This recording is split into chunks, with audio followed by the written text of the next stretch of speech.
Bismillahirrahmanirrahim. Salam əziz və dəyərli Qiyam televiziya izləyiciləri, hər birinizi xoş gördük. Bizim bugünkü mövzumuz uşağın bədəninin hər hansı bir üzvünün kəsilməsi. Əgər uşağın bədəninin hər hansı bir yeri kəsilərsə, həmin yeri ya bağlamaq, ya da tikmək lazımdır. Bunun üçün apteklərdə kəsik üçün xüsusi yapışqanlar olur. O yapışqanı elə yapışdırmaq lazımdır ki, sanki həmin yer dikilibdir. Ümumiyyətlə, kəsiyin harada olmasını nəzərə almaq çox əhəmiyyətlidir. Məsələn, əgər üz kəsilər və yeri dərin olarsa, onu mütləq tikmək lazımdır. Çünki əgər tikilməsə, onun yeri həmişəlik qala bilər.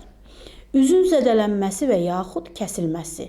Bəzi valideynlər uşağın üzünün kəsildiyini görəndə çox narahat olurlar. Əlbəttə, sizin narahatlığınız əbəs yerə deyil.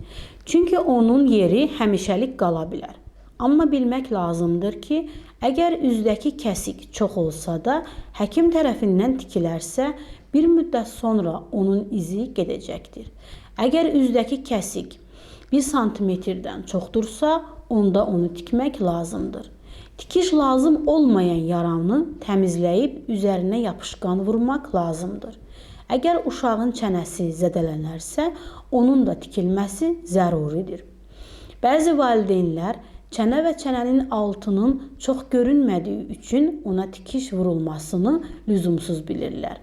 Unutmayın ki, yara tikilməzsə, sonralar onun izi daha da pis görünəcəkdir.